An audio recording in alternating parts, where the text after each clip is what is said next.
कहानी को आगे शुरू करने से पहले आज मैं ये बता देना चाहता हूँ एक बार फिर से कि ये कहानी द्रौपदी के उन विचारों की है जो महाभारत के बहुत बड़े काव्य में कहीं उसके मन में ही दबे रह गए।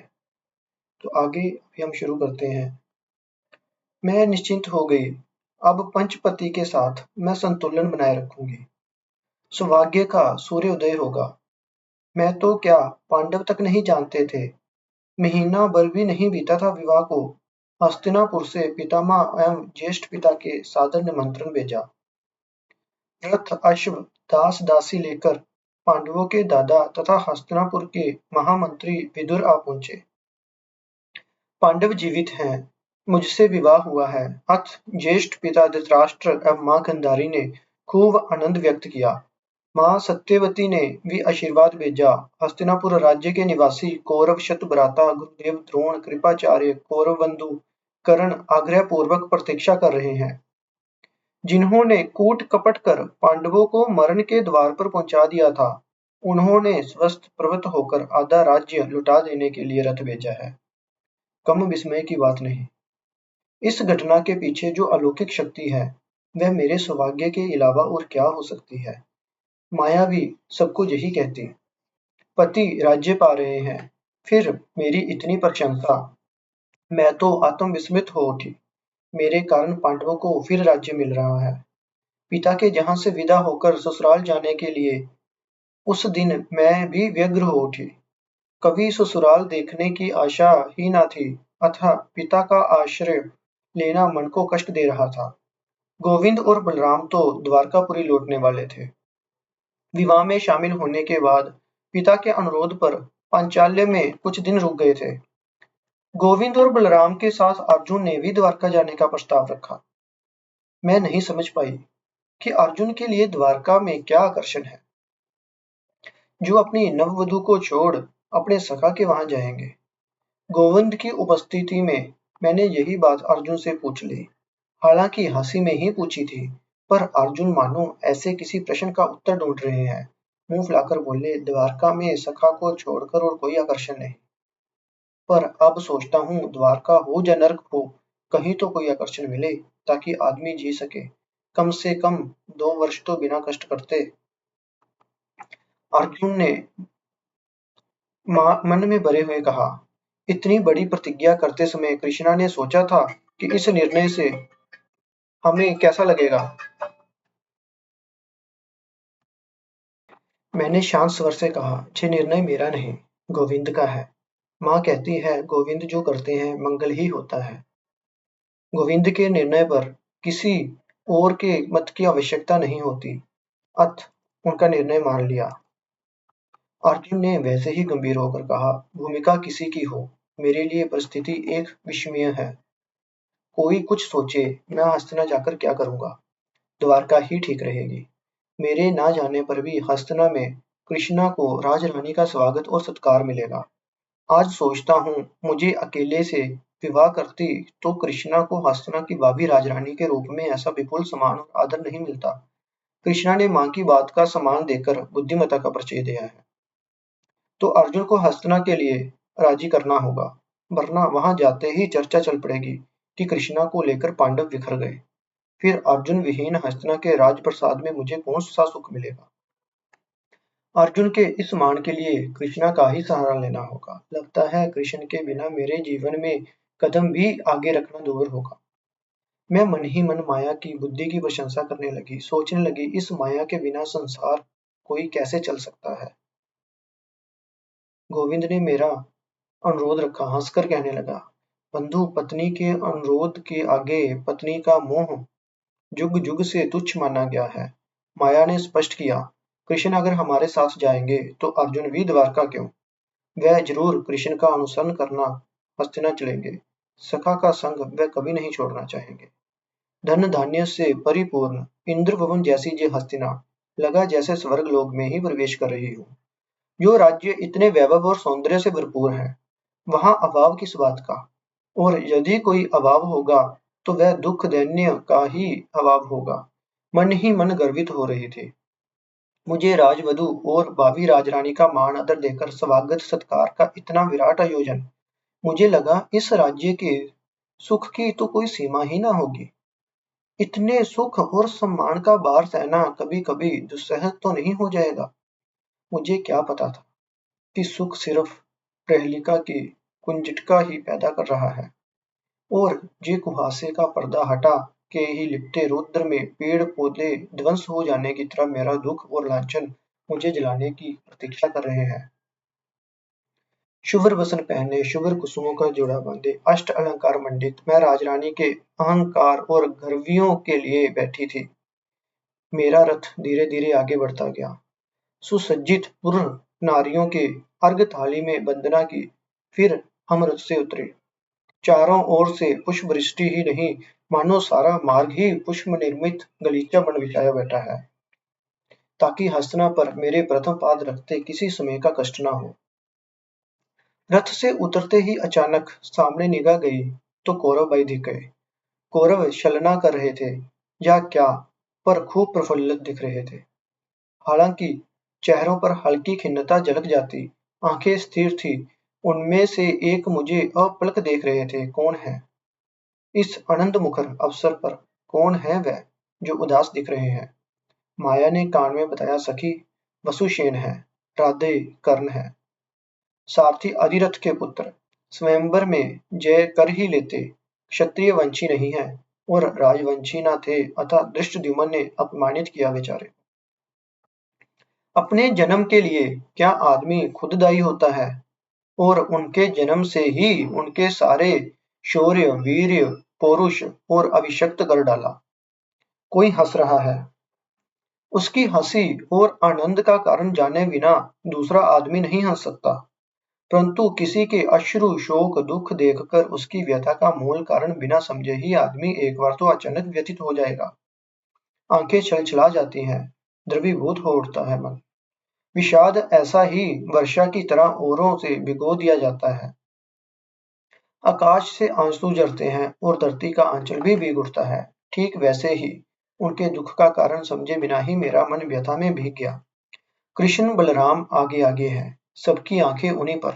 कौरव शत भाई अनन्या अनन्य लोग पुष्पांजलि से कृष्ण बलराम की चरण वंदना कर रहे हैं, कर्ण की पुष्प गुच्छ के लिए। पर किसकी वंदना के लिए? कर्ण लिए हैं गुलाब का गुच्छा, पत्र और कोमल डाल के साथ ताजा खिले गुलाब का गुच्छ। मेरी लोभी आंखें उस पर जम गई।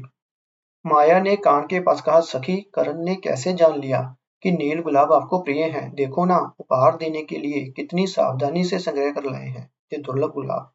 मैंने धीरे से कहा, अरे मेरे लिए नहीं, कृष्ण की वंदना के लिए। सब पुष्पांजलि के लिए खड़े हैं। वीर कर्ण शायद जानते हैं कि नील गुलाब ही सामले कृष्ण को रचेगा। शायद कृष्ण के मुकुट पर वह पुष्प गुच्छ खोस देंगे। देखो, अभी प्रतीक्षा करो। श्वेत वस्त्र, श्वेत पुष्प दोनों मुझे अति प्रिय हैं, पर नील गुलाब मेरे प्राण बसते हैं उनमें। कर्ण ने कैसे जान लिया? तो क्या स्वयंवर सभा में उन्होंने मेरा निरीक्षण किया है? मैं तब श्वेत वस्त्रों में थी, शुभ पुष्प मंडित थी, पर खपरी में शुभ्र मल्लिका का गजरा कुंडली के रूप में बंधा था। उसमें नितंबड़ी ने नील गुलाब की कली घोंस दी थी। शौर्य, वीर्य, ऐश्वर्य, रूप गुण से परिपूर्ण पुरुष नारी का काम्य होता है, परंतु जो उनमें से नारी के मन की बात समझ लेता है वह सिर्फ काम्य ही नहीं, देय होता है। नारी का मन समझने वाले कितने पुरुष होते हैं।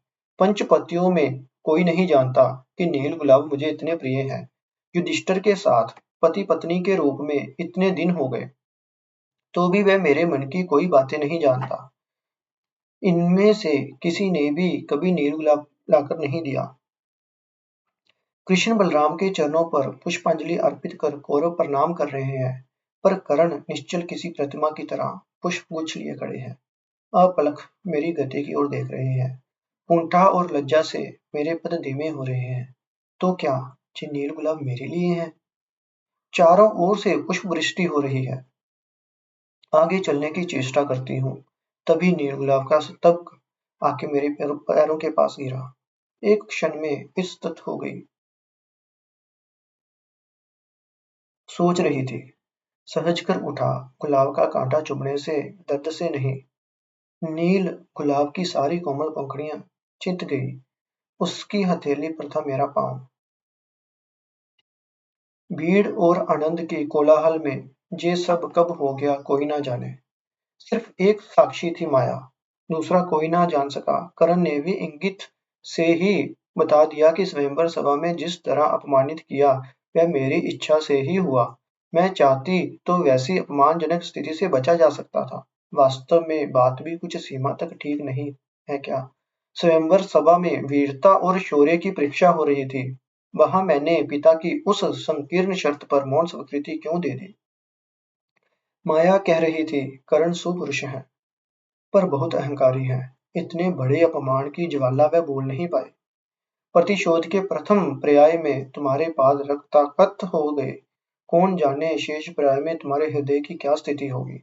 सखी करण के वीरत्व को उस दिन उदार हृदय से सम्मान देती तो पंचपति ग्रहण की दूसरी स्थिति कभी न आती। अब इस स्थिति में जीवन भर उलझती मुलझती रहो। हस्तिनापुर की राजवधू कृष्णा। हर किसी की बात मन में लेकर उलूल जलूल सोचना उचित न होगा। कर्ण यदि अहंकारी है तो मैं क्या कम हूँ। वह यदि वसुसेन है तो मैं याज्ञसेनी हूँ। वह अग्नि से जन्मी हूँ, वह अनल से वह करेगी। हस्तिना का आद्य राज्य खांडव प्रस्थ धृतराष्ट्र द्वारा दिया गया पांडवों को। खांडव में रहने लायक कोई घर भी न था। मैंने हस्तिना के विलास, ऐश्वर्य और राजप्रसाद की कभी कामना न की थी।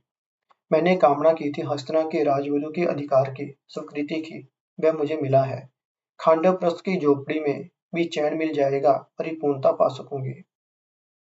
कृतज्ञता प्रकट करने के लिए मैंने कृष्ण के साथ परामर्श कर युधिष्ठिर से अनुमति लेकर सभागार बनाया था। पृथ्वी पर किसी राज्य में ऐसा सभागृह नहीं था। 4000 हाथ लंबी चौड़ी जमीन पर 70 हाथ लंबा चौड़ा ये सभागृह बना। दीवार और छत में मणि, फर्श पर मुक्ता स्फटिक जड़े थे। छत में मणि माणिक्य इस तरह लगाए गए थे कि आकाश के ग्रह नक्षत्र जैसे प्रतीत होते। छत का रंग भी ऐसा कौशल से लगाया गया कि सुबह और संध्या के आकाश की तरह उसका रंग बाहर सूर्यलोक के साथ ताल देकर पल पल परिवर्तित होता।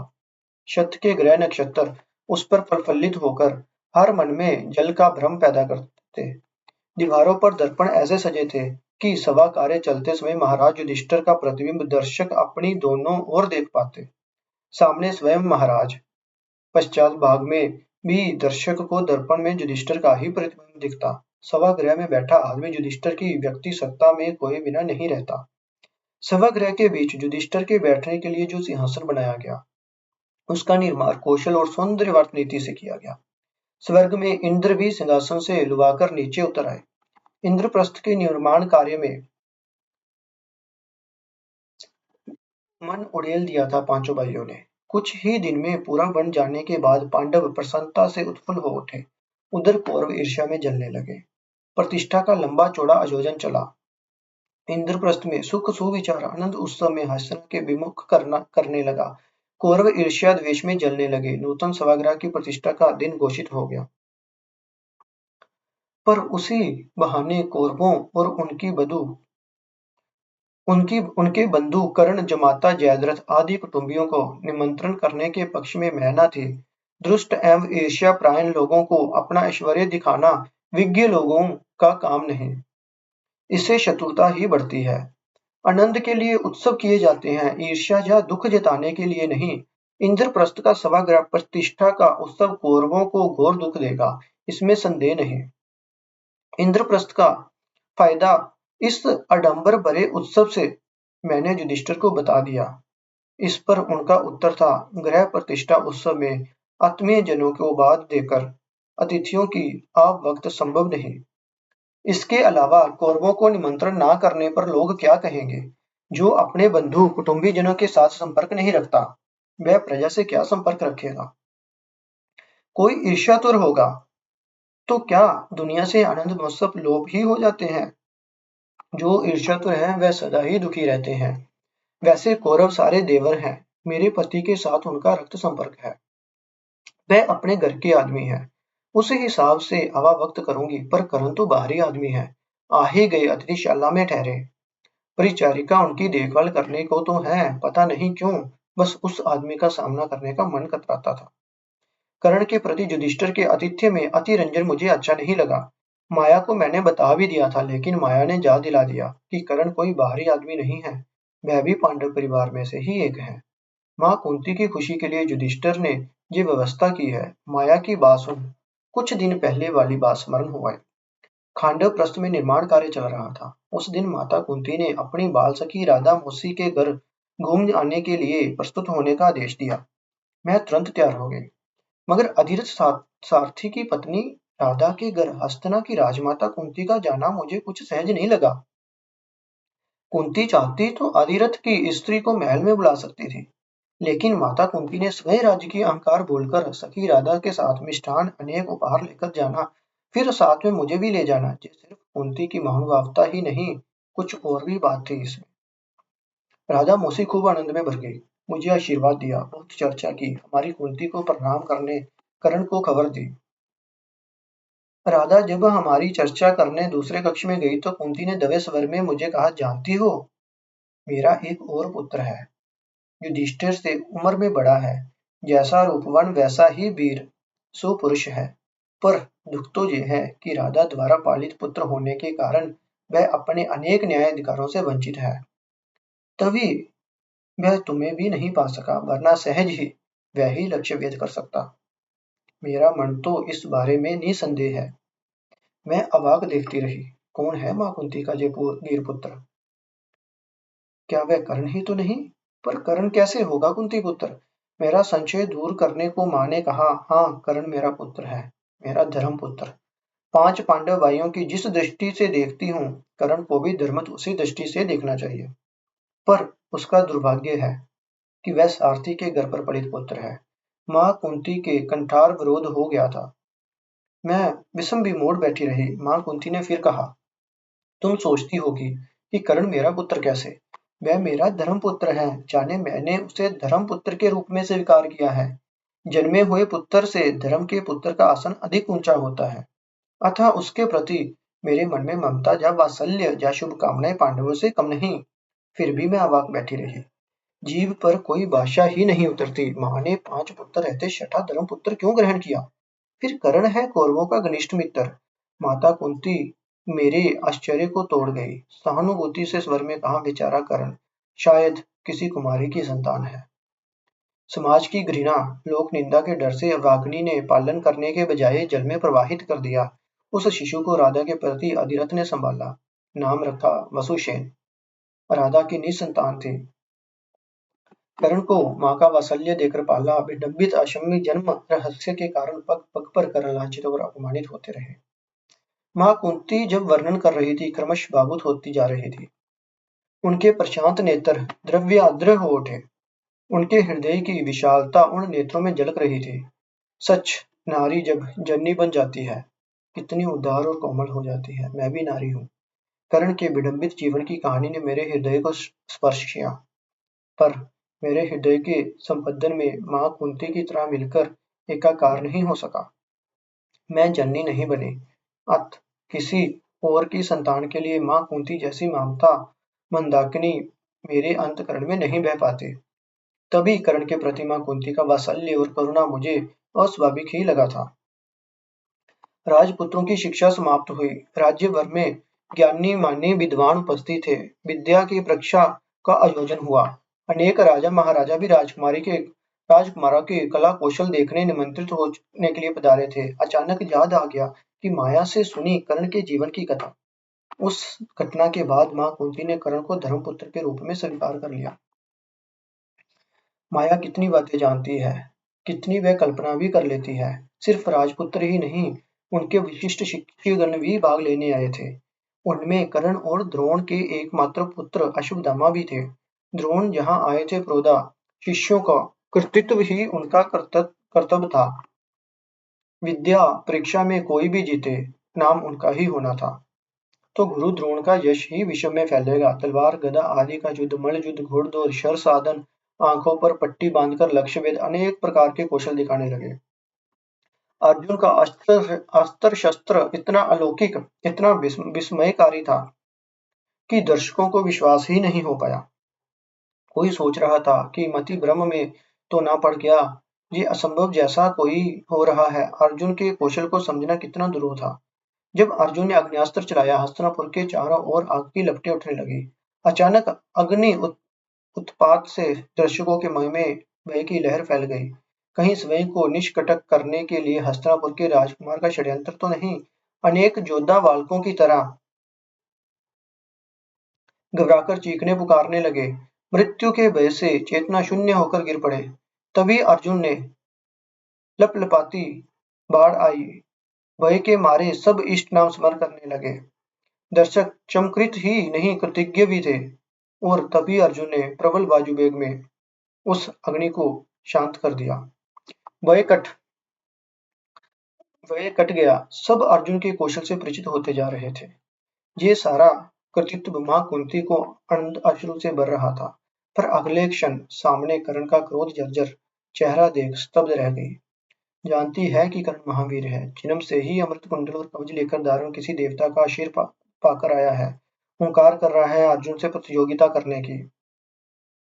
भविष्य में कभी राजा तो होना से रहा। कर्ण चुप रह गया।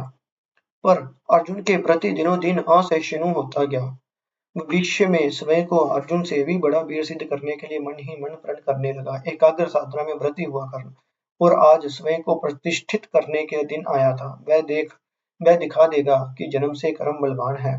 कर्ण ने अस्त्र शस्त्र कौशल दिखाना शुरू किया।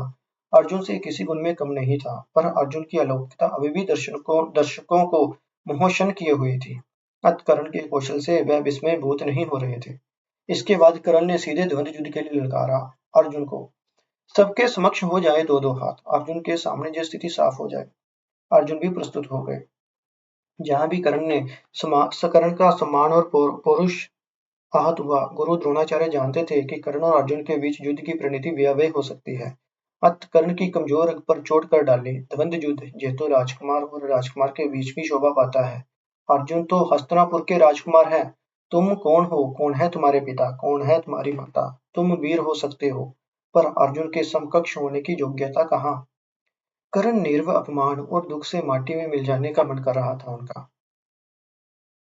अंग महाराज के अभिषेक के उपलक्ष्य में रात भर हस्तिनापुर में उत्सव चला। रंग रस चलता रहा। निर्वत कक्ष में बैठे महाराज कर्ण अपने जीवन वृत्तांत का रहस्य खोज रहे थे। कौन है तेरा पिता? कौन है माँ? कर्ण फिर सोचने लगे, कौन है हमारे माता पिता? जब तक ये जानना था सारथी अधिरथ का पुत्र हूँ, राधा मेरी माँ है, तब तक पृथ्वी से सभी चपलमती बालकों की तरह सुखी था। राधा ने कहा, ये हमारा पुत्र नहीं है। ये बात को ज्यों त्यों बड़ा होता जा रहा है।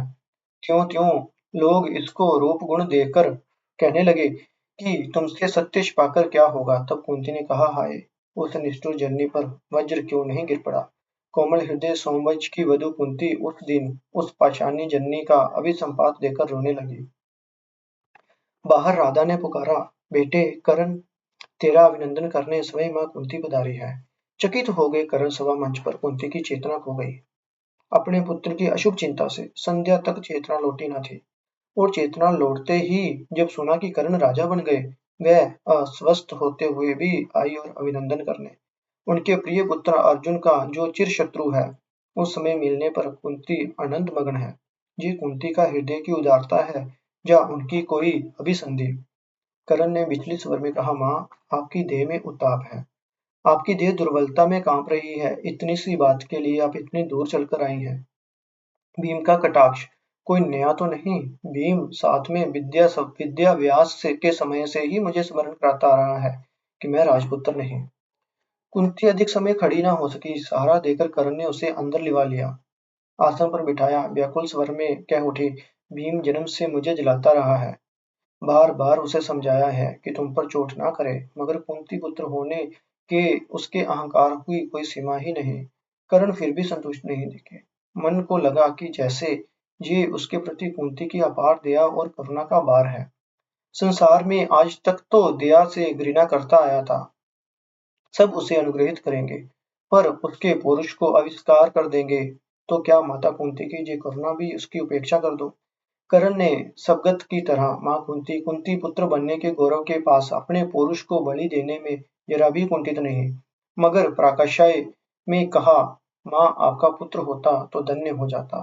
कुंती ने म्लान हंसी में कहा, माँ के पास हो तो बेटे का सारा गुमान रहता है। विदा से पूर्व कुंती ने अनुरोध किया कि बेटा, अर्जुन के साथ युद्ध अच्छा नहीं लगता, बहुत कष्ट होता है। भविष्य में कभी कभी ऐसा अवसर ना आ जाए, यही मेरे लिए सौभाग्य की बात होगी। कर्ण ने माँ को प्रणाम किया, नम्र स्वर में कहा, आप कष्ट करके क्यों आई? मुझे खबर भेज देती तो मैं ही खंडप्रस्थ पहुंच जाता। माँ ने कर्ण का माथा चूमकर आशीष दी। आह स्वर में कहा, कष्ट कैसा?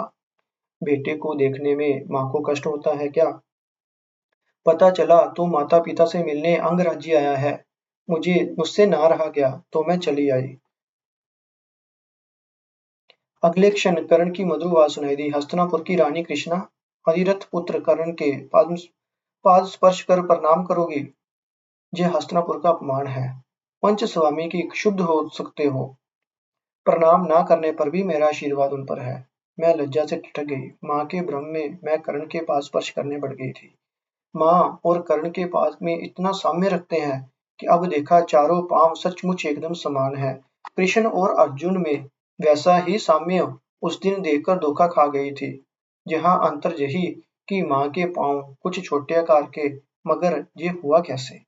मैंने हाथ माँ की ओर बढ़ा दिया, फिर कर्ण को प्रणाम किया।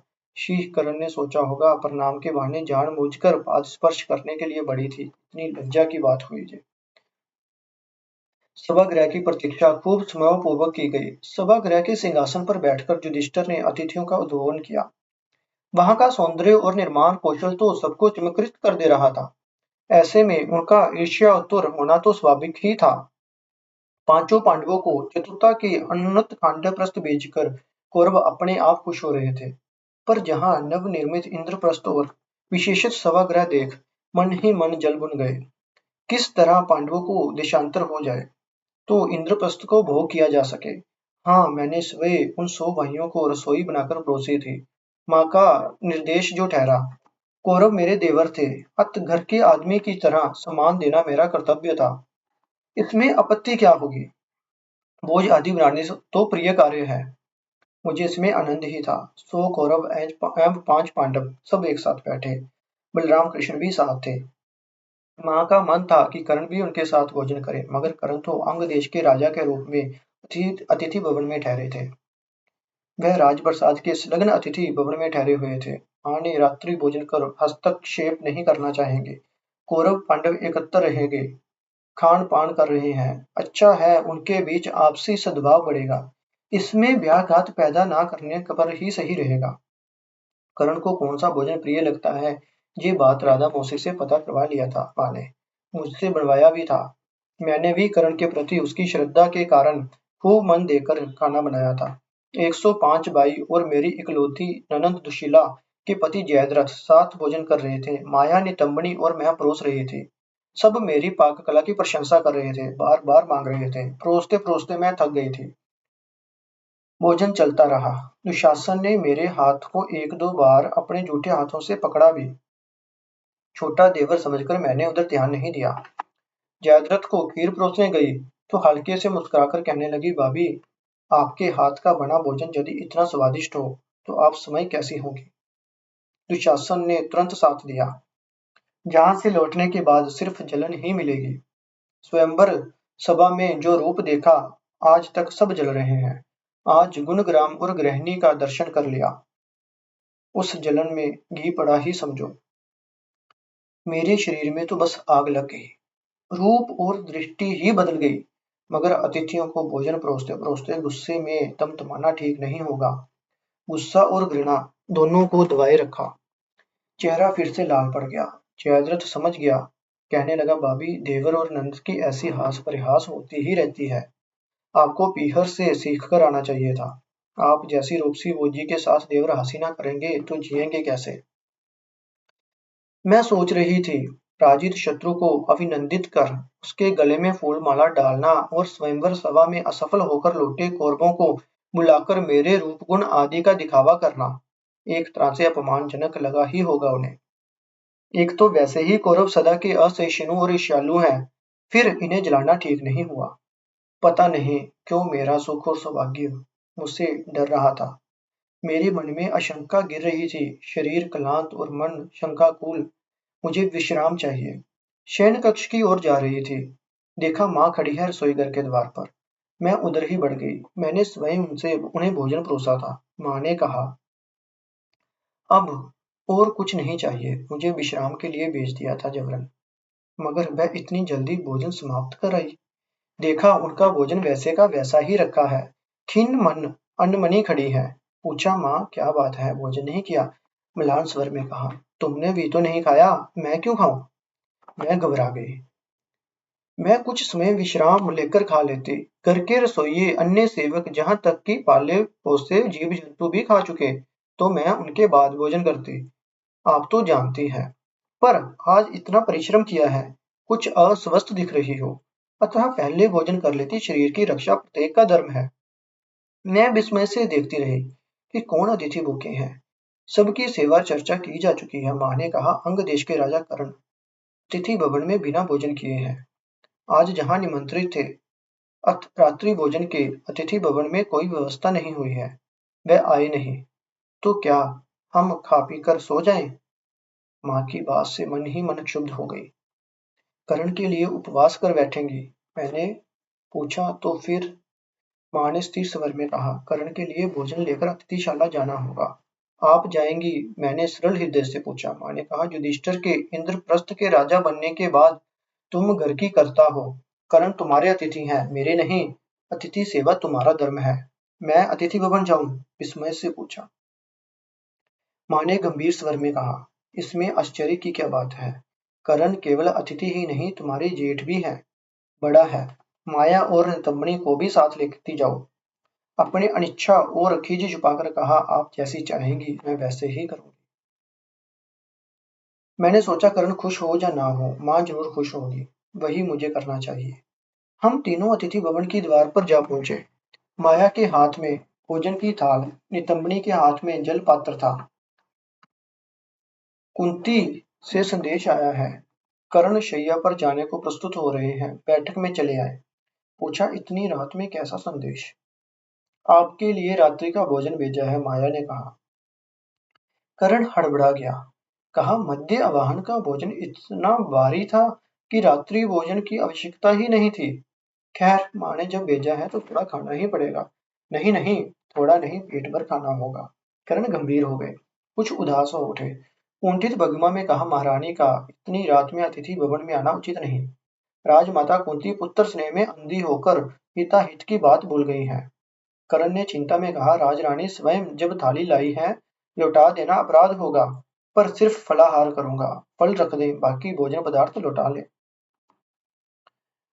अतिथि भवन के बरामदे में मेरे दोनों पांव अचल हो रहे हैं। इतना अपमान, आक्षेप, अपनिंदा किसी का भी जवाब नहीं दे सकूंगी, क्योंकि कर्ण हमारे अतिथि हैं। अतिथि भगवान होते हैं। क्षोभ और दुख में समुच्ची अस्मिता थर्रा गई। पर पश्चात बदन खड़ी रही। माया कह रही थी, महाशय, आप हमारी महारानी का अपमान कर रहे हैं। वे आपको ना मिली तो उसकी प्रतिक्रिया है क्या जी? कर्ण मलान हो गए। हंसकर कहा, मैं शास्त्र सम्मत बात कर रहा हूँ। सुना है राजरानी विदुषी हैं, ज्ञानी हैं। पूछना मेरी बात शास्त्र सम्मत है या नहीं। वास्तव में मैं किसी पर चोट करना नहीं चाहता, सत्य चाहे अप्रिय हो। कहने की आदत है मुझे। अंदर फल पात्र भेजकर लौट आई। मुझे लगा जैसे अपमान का ये आरंभ है। फाल्गुनी पर गुस्सा आ गया, माँ पर, सबसे अधिक युधिष्ठिर पर। मुझे आंसू से घृणा है, पर आंसू किसी के वश में नहीं होते। आज मेरी वशी दशा हो रही थी, फिर भी माँ को संवाद देना होगा। मैं उनके शयन कक्ष के बरामदे में खड़ी थी। माँ, करण ने सिर्फ फलाहार किया, बाकी भोजन वापस कर दिया। माँ ने पूछा, क्यों? मैंने कहा, रात अधिक हो गई थी, फिर मध्याह्न का गुरु भोजन था, अतः सभी अभी उनकी इच्छा भी न थी। आपने भेजा अतः फलाहार किया, तो कल सुबह के लिए उसके प्रिय पदार्थ तुम्हें बनाने होंगे। अभी विश्राम करो, प्रातः थोड़ा जल्दी उठना। करण के लिए माँ इतनी चिंतित हो उठी कि मैंने भोजन किया या नहीं पूछना ही भूल गई। मैं शयन कक्ष तक पहुंची तो देखा फाल्गुनी आ रहे हैं। मन कर रहा था उनके प्रशस्त उद्धार पक्ष पर अपनी असहाय वेदना का बोध आंसुओं में मिलाकर उड़ेल दूं। पूछूं, फाल्गुनी, ये दंड मुझे क्यों दिया? जुग जुग के लिए ये कलंक पृथ्वी के इतिहास में लिपिबद्ध होकर रह जाएगा। इसके लिए क्या कृष्णा दायी है? कृष्णा ने क्या चाहा था? तो फिर कृष्णा इस अपमान की व्यथा क्यों ढोती रहेगी? आंसू जर गए। कोह दबाकर कहा, फाल्गुनी, मुझे अच्छा नहीं लगता। हृदय कष्ट में है। सोचा ये सुन फाल्गुनी घबरा उठेंगे, पर ठंडे स्वर में कहा, दिन भर के श्रम से लगता है स्वाभाविक है। भैया का खबर भेज रहा हूँ, तुम आराम करो। मैंने शयन कक्ष में प्रवेश किया। मुझे पति शैया पर जाने के बाद विश्राम लेना चाहिए। मैं युधिष्ठिर की प्रतीक्षा में बैठी रही, पर वह तो मेरी व्यथा समझने नहीं लगे। निर्लिप्त निर्विकार पुरुष जो ठहरे, संसारिक मान राग द्वेष अनेक अंतर को कभी नहीं छूता। वह देवता है, अर्थ में एक पाषाण है। शरीर विश्राम चाहता है, मन चाहता है आश्वासन और धीरज। मेरे पंचपति हैं, पर इस समय कुछ नहीं मिल रहा किसी से। बाहर फाल्गुनी के कदम दिख रहे हैं, संगमरमर के फर्श पर नील पद्म की तरह कमनीय दिख रहे हैं। दरवाजे के उस पार और स्थिर हो गए। युधिष्ठिर की पत्नी कृष्णा के शयन कक्ष में फाल्गुनी को प्रवेश निषेध है। बाहर से ही फाल्गुनी ने कहा, भैया अभी दुर्योधन के साथ दूत क्रीड़ा में बैठे हैं। आज रात हर बार वह जीत रहे हैं। रात भर खेलेंगे, क्योंकि जीतने के अवसर कभी कभी ही आते हैं। जब आते हैं, छोड़ देना बुद्धिमत्ता का काम नहीं होता। उनकी प्रतीक्षा ना करें, विश्राम कर लो। भैया ने इसके लिए कहलावा भेजा है। फाल्गुनी अंदर ही तो नहीं आएंगे। मैं तो बाहर जा सकती हूँ। पर्दा हटाकर बाहर आ गई। फाल्गुनी के सामने खड़ी थी। स्थिर स्वर में कहा, फाल्गुनी, मेरी अवस्था की खबर सुनने के बाद भी वह जीत के नशे में बैठक में ही रात काट देंगे। क्या मेरे मन में इस बात की कोई प्रतिक्रिया नहीं होगी? पता नहीं क्यों इस दूत पीड़ा से मुझे डर लगता है। जी भी कोई नशा है, विपदजनक होता है। दान में नशे के कारण ही बलि पाताल गए थे। दूत क्रीड़ा में युधिष्ठिर के हाथों प्रजय का अपमान और ग्लानि शायद दुर्योधन जीवन भर ना भूले।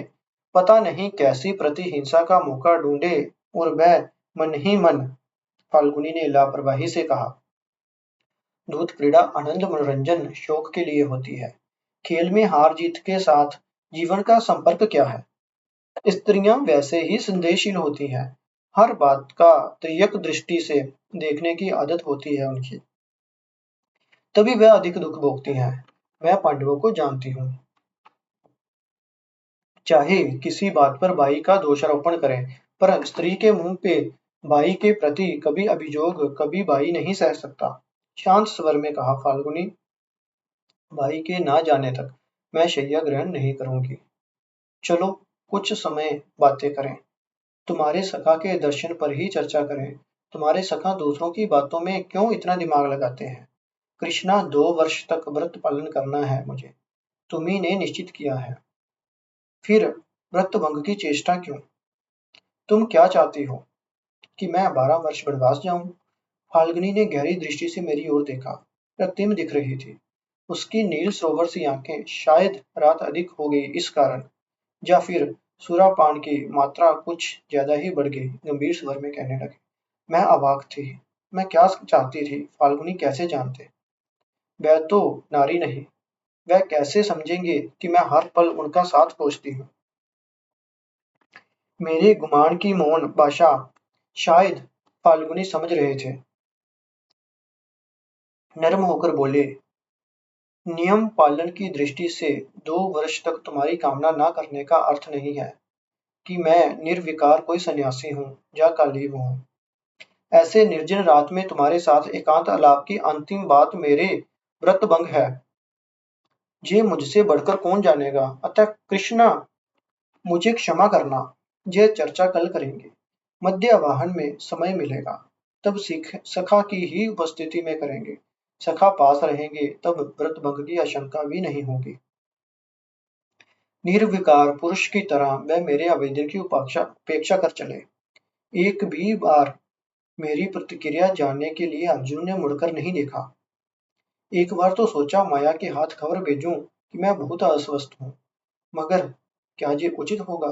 कौरव अन्यथा लेंगे, और युधिष्ठिर आ भी गए तो अपमान की ज्वाला निर्वापित हो जाएगी, वरन देखते ही मेरा क्रोध बढ़ जाएगा। आज का ये उत्सव रात्रि कंठित हो उठता। युधिष्ठिर ने विजय आनंद में पत्नी की उपेक्षा की है, वह जीत रहे हैं, जीतने के आत्म प्रसाद में, और किसी की हार के दुख स्पर्श नहीं करेगा उसे समय। मैं इधर बेचैन हूँ, उधर से खबर आई, बैठक में चढ़कर दूध क्रीड़ा में उनकी प्रथम विजय का आनंद का भाग लूं। वह निरुपाय थे। पति का अनुरोध ऐसे मामलों में रखना पड़ता है, वरना कौरव के सामने युधिष्ठिर की हठी होगी। मैं बड़ी मुश्किल से प्रस्तुत हुई, माया को साथ लेकर बैठक में पहुंचे। युधिष्ठिर का ध्यान न था मेरी अवस्था पे, न खिन्नता की ओर। भीम ने उच्चवसित होकर कहा, द्रौपदी, जो जीतने के बाद पांडव हर चीज में जीतेंगे, यही द्रुत क्रीड़ा में स्पष्ट दिख रहा है। अथ ये विजयी द्रौपदी की ही है। दुर्योधन द्रुत क्रीड़ा में पराजित होकर गुस्से में जल रहे थे। भीम ने ऐसे में जीवन की उनकी चरम पराजय की बात स्मरण करा दी।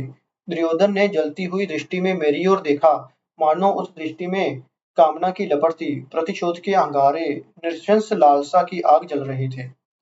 जंतर चलित लौट सी आई। आंसू थामे नहीं थमे। युधिष्ठिर एकाग्र पांचा फेंक रहे थे। सिर उठाए बिना ही कहा, जागे सैनी, तुम जा सकती हो।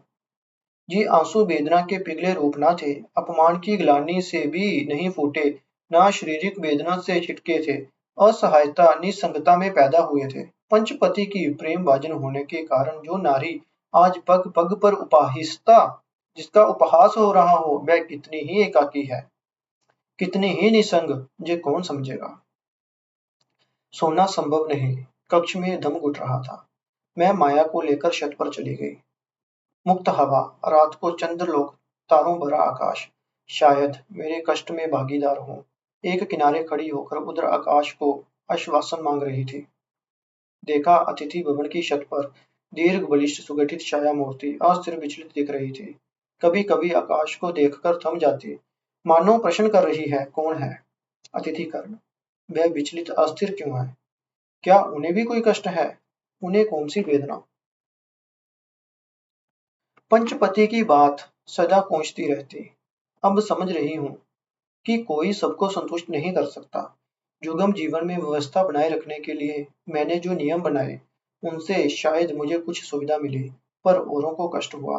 हर रात मैं जब भोजन के बाद युधिष्ठिर के शयन कक्ष में जाने से पहले सारा कार्य निपटाकर शुभ रात्रि कहने जाती, तब तक सहदेव सरल शिशु की तरह चैन से सो चुके होते। नकुल उधर प्रमोद गृह में नृत्य गीत में खोए रहते। नर्तकी सुलनता के नृत्य में वह आजकल अधिक मग्न रहने लगे थे, और अर्जुन पाठागार में शस्त्र चर्चा में तल्लीन दिखते। शास्त्र अध्ययन और अस्त्र विद्या के अभ्यास के समय कोई उनके सामने नहीं जाता। उनकी एकाग्रता में बाधा कोई ना डाले, उनके स्पष्ट निर्देश थे। अतः जानबूझकर देर रात गए। इनमें से कोई किसी काम में लगे रहते। शुभ रात्रि का अवसर ना देकर वह शायद मन का आक्रोश मिटा रहे हैं। पर भीम मेरे आगमन की प्रतीक्षा में रहते। कक्ष के बाहर पदचाप सुनते ही आदेश की भंगिमा से कहते, पांचाली अंदर आओ। मैं बहुत अस्वस्थ हूँ, शैया से उठकर नहीं आ सकूंगा। अंदर ना जाकर मैं द्वार के इधर से ही उत्तर देती अधिकतर देखती हूँ। आप देर रात गए अस्वस्थ क्यों हो जाते हो? तुम्हारे कारण। मेरे कारण? अवश्य। तुम ऐसा भोजन परोसती हो प्रतिदिन, रात्रि भोजन के बाद मैं अस्वस्थ हो जाता हूँ। भीम पाद सेवा के लिए इंगित कर रहे हैं। इससे उनकी जंत्रणा उपशम हो सकती है, नींद भी जल्दी आ सकती है। मैं ये सोच सेवा शुश्रूषा में लग जाती हूँ, कभी कभी बोर हो जाती। भीम की जंत्रणा कम नहीं होती, नींद ठीक से आ ही नहीं पाती। रात भर उनकी सेवा में लगी रहती, सोचती युधिष्ठिर प्रतीक्षा कर रहे होंगे, खींच रहे होंगे। मुंह खोल भीम से कुछ नहीं कह पाती। मैं चुपचाप भीम की पाद सेवा करती रहती। वह मुझे जिलाने के लिए हिडिंबा के साथ अपने प्रेम प्रणय मिलन की बातें करते रहते। मेरे मन की बातें तुमसे बढ़कर कौन जानेगा। उसके स्पर्श मात्र से ही नींद आंखों पर उतर आती। तुम्हारे स्पर्श से नींद आना तो दूर, उल्टे ही आसपास हो तो वह भी दूर चली जाती है। हिडिंबा राक्षसी है, पर स्त्री के रूप में तुमसे श्रेष्ठ है। मैं गहन अंतर्दृष्टि से युधिष्ठिर की ओर देखती। रात भर वह मेरे लिए व्याकुल रहे, इतना भी स्वीकार करने को नाराज। ऐसा करने के लिए स्त्री के आगे छोटा नहीं हो जाएंगे।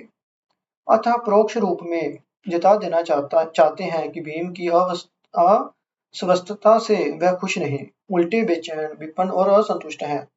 युधिष्ठिर हर बात में ऐसी उदारता दिखाकर हर अपने मन की बात कभी मेरे आगे नहीं कह पाते। इतना कहने में वह संकोच करते। कुंठित से ऐसे यश लोभी पति पर अनुकंपा में मन स्वतः द्रवीभूत हो जाता। मैं नम्र मधुर स्वर में कहती, भीम की अस्वस्थता से मैंने आपके प्रति कर्तव्य में अवहेलना कर दी है। मुझे दुख है, पर भीम यदि प्रतिदिन एक खास समय पर अस्वस्थ होते रहेंगे तो मैं क्या कर सकती हूँ। युधिष्ठिर तुरंत कहने लगे, उससे मुझे कोई दिक्कत नहीं, पर तुम यदि प्रतिदिन निंदी कर रही सेवा करती रहोगी तो तुम भी अस्वस्थ हो जाओगी। भीम के उदंडपन की ज्वाला तो सही भी जाए, पर फाल्गुनी की ठंडी उदासीनता बर्दाश्त मेरे बर्दाश्त से बाहर होती जाती। शरीर के अंदर मानो सारी नसें चुपचाप टूट जाने की होती। अंदर मन करता भीम की तरह फाल्गुनी कष्ट क्यों नहीं देते, असुविधा में क्यों नहीं डालते। मन करता कि किसी तेज मन के प्रभाव में अर्जुन से दूर कहीं भी नहीं बही जा रही हूँ। इस घटना के बाद अस्वस्थ हो गई। अस्त्र विद्या के नाम पर अर्जुन इन दिनों जंगल में बहुत दूर चले जाते। कभी कभी तो संध्या के बहुत बाद लौटते, लौटकर संध्या उपासना में लग जाते। रात में थोड़ा भोजन करते, फिर पाठागार में पढ़ने में मग्न हो जाते। फिर सखा कृष्णा के वेदांत पर चर्चा चल पड़ती। कभी कभी फाल्गुनी जंगल से लौटते समय इतनी देर कर देते कि मैं उद्विग्न हो जाती। सखा कृष्ण मेरे मन की बात अनुमान कर लेते, आश्वासन देके कहते, सखी तुम मेरे प्रिय सखा का अपमान कर रही हो। मैं प्रश्नवाची नेत्रों से उन्हें देखती रहती। सखा हंसकर कहते, मेरे सखा घोर अरण्य में अकेले क्या कुछ नहीं कर सकते। सखा का आश्वासन सुनकर मैं खुद को दिलासा देने की चेष्टा कर रही थी। उस दिन फाल्गुनी लौटे, तब खून में लथपथ और आहत थे। ये कैसे हुआ कोई नहीं जानता। साथ गए अन्य परिचारक बता रहे थे कि उस दिन फाल्गुनी कैसे भी अनमने थे। उसी हालत में पांचाल देश से पाए एक तेज अश्व पर बैठ रहे थे। घोड़े ने चाल पकड़ी तो अरण्य में अंतर्धान हो गए। बहुत देर बाद वह घोड़ा अकेले ही सर पर दौड़ता रहा। परिचारक ढूंढ ढूंढ कर थक गए। बाद में देखा वह पहाड़ की तलहटी में बेहोश पड़े हैं। घायल दशा में उठाकर उन्हें ले आए। कैसे क्या हो गया इस बारे में सोचने का समय नहीं। चिकित्सा और सुषुम्ना में लग गई। राजवेद ने अविलंब परीक्षा की और अजरस्त रक्त बह रहा था। लेकिन संकट की कोई बात नहीं, अभी होश आ जाएगा। सखा की हर बात में रसिकता होते हुए भी मेरे दुख और ग्लानि की सीमा नहीं रहती। सोच रही थी वास्तव में फाल्गुनी ने ऐसा अपरिमाणदर्शी काम किया ही क्यों। फाल्गुनी के पांव के पास बैठी थी, सिरहाने मां बैठी थी। फाल्गुनी के होश में आते ही आंखें खोलते ही मुझ पर उनकी दृष्टि पड़ी। मेरे नैन भर आए। मां बैठी थी अतः खुद को बहुत संभाला। अर्जुन ने एक बार आंख खोलकर फिर मींज ली। अगले क्षण मां की ओर देखकर हंसकर बोले, जरा सी बात पर आप घबरा जाते हैं। मेरे लिए रक्त बह जाना कोई बड़ी बात नहीं। अर्जुन ने आंखें खोली। सखा तुम जहां नहीं होते वहां प्रशांति नहीं होती, अतः तुम्हारे बिना विश्राम का आनंद ही नहीं। सखा ने सरल शिशु की तरह अर्जुन की ओर देखकर कहा, क्या कह रहे हो। द्वंद कैसा। फाल्गुनी स्थिर दृष्टि से उनकी ओर देखते रहे। आदमी की कामना और वासना ही तो दुष्ट दानव है, और द्वंद होता तो मन के विवेक के बीच में ही है। जब कामना रूपी दानव बलवान हो जाता है तो सिर पर खून सवार हो जाता है, वासना निगल जाती है, विवेक हो ठीक तभी माथे से खून बह जाने पर दानव हार मान लेता है। आज के लिए इतना ही।